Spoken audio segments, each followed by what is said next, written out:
warahmatullahi wabarakatuh. Perkenalkan, nama saya Retno Ningsih dari Perbankan Syariah 2E dengan NIM 225231167.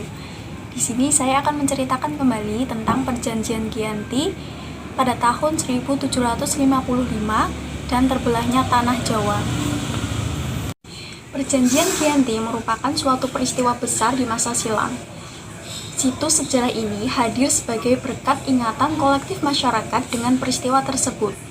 Perjanjian ini lahir sebagai sebuah kesepakatan segitiga politik antara Pakubuwono III, Pangeran Mangkubumi, dan Perserikatan Dagang VOC Hindia Belanda pada 13 Februari 1755. Nama Giyanti sendiri diambil dari lokasi penandatanganan perjanjian di Desa Janti. Dalam pelafalan Belanda, ia tersebut sebagai Giyanti. Secara tertulis, ia terbaca sebagai Giyanti. Tempat tersebut sekarang dikenal dengan Dukuh Kerten, Jatiharjo, Karanganyar, Jawa Tengah. Di masa silam, perjanjian Giyanti ini dibuat dalam rangka meredam api konflik yang telah terjadi berlarut-larut. Pasca perpindahan keraton Kartosuro ke Surakarta, api dari peristiwa geger Pacinan ternyata belum mati tepat di sumbunya. Ketika itu, Mangkubumi yang membantu Pakubuwono II dalam meredakan api konflik mendapatkan hadiah berupa sebidang tanah dari Pakubuwono II. Namun, luas tanah yang diberikan rupanya menimbulkan kecemburuan. Salah seorang pangeran lalu mengeluhkan ketidakadilan terkait hadiah tersebut kepada Gubernur Jenderal Baron van Imhoff. Sang gubernur di Belanda itu pun lantas mengeluarkan keputusan yang membuat tanah tersebut tidak jadi dimiliki oleh Mangkubumi. Bapak Rajiman, seorang peneliti sastra dan kebudayaan Jawa, mengatakan, karena dia minta izin pada kakaknya Pangeran Pakubuwono II, daripada lunggu saya dikurang, lebih baik buanglah saja saya. Buanglah kemana sampai saya tidak bisa kembali lagi di Jawa. Akhirnya diberi sangu 3.000 real. Ini untuk jatah makan anak buah. Silakan pergi. Malamnya pergi. Sejak itulah pecah perang Mangkubumi. Puluhan ribu prajurit kompeni dan prajurit Jawa. Perlawanan ini mendorong Gubernur VOC Jawa Utara Nicholas Hartings mengambil sikap. Untuk menyelamatkan daerah operasionalnya secara tertutup, Hartings melakukan perundingan dengan Pangeran Mangkubumi. Setelah berkali-kali melakukan perundingan, Hartings bersepakat dengan Pangeran Mangkubumi yang juga hendak menjadi penguasa di tanah Jawa. Pada 23 September 1754, nota kesepakatan antara VOC dan Mangkubumi terlaksana. Dan nota tersebut disampaikan kepada Pakubuwono III, sang pengganti Pakubuwono II. Nota tersebut menyatakan bahwa Pangeran Mangkubumi mendapatkan wilayahnya. Pada 4 November 1754, Pakubuwono III menyatakan persetujuannya terhadap hasil perundingan Gubernur Jawa Utara dengan Mangkubumi tersebut. Surat pernyataan itu disampaikan oleh Pakubuwono III terhadap Gubernur Jenderal VOC Jacob Mosel. Kesepakatan ini mendorong terjadinya sebuah perjanjian besar yang ditandatangani di Desa Giyanti beberapa kilometer di sebelah timur Surakarta. Penandatanganan perjanjian Giyanti ini menjadi pangkal dari terbelahnya tanah Jawa menjadi dua bagian, atau yang dikenal dengan istilah Palihan Nagari.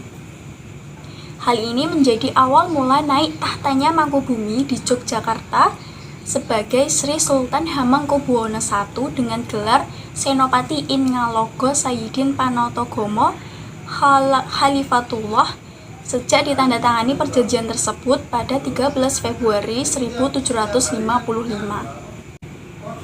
Akan tetapi, keterbelahan masyarakat Jawa tersebut tidak menjadi seketika pasca perjanjian Giyanti. Proses pembagian wilayah dan aspek-aspek lainnya seperti bahasa mengalami perjalanan panjang yang berjalan seiring dengan waktu. Perjanjian Giyanti yang tidak merinci pembagian wilayah pada gilirannya menimbulkan rentetan-rentetan peristiwa. Sementara itu, pasca perjanjian Giyanti, Raden Mas Said atau Pangeran Sambernyawa yang dahulu membantu masih terus melakukan pemberontakan seperti halnya Pangeran Mangkubumi. Pangeran Sambernyawa juga merupakan terah Pakubuwono turut menuntut haknya sebagai penguasa wilayah.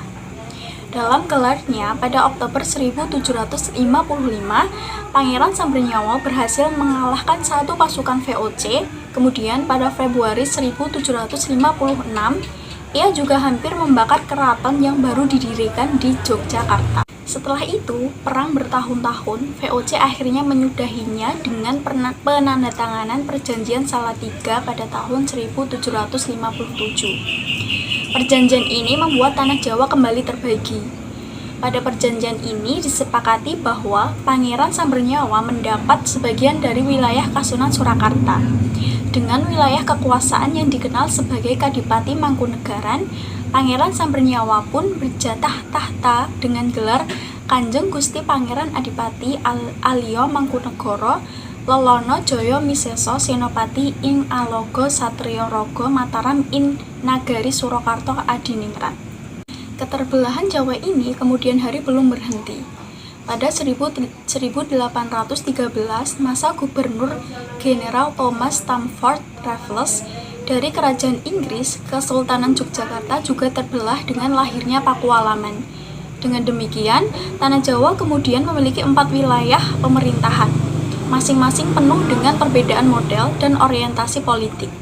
Hal ini pun mengantarkan Jawa pada rupa yang beragam.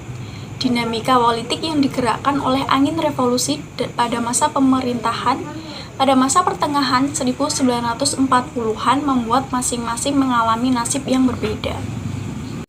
Hal ini berujung pada perbedaan status hingga hari ini. Di masa Republik Indonesia, Kasunan Surakarta dan Kadipaten Mangkunegaran menjadi situs cagar budaya. Sementara wilayah Yogyakarta yang di dalamnya juga terdapat Pakualaman menjadi daerah istimewa.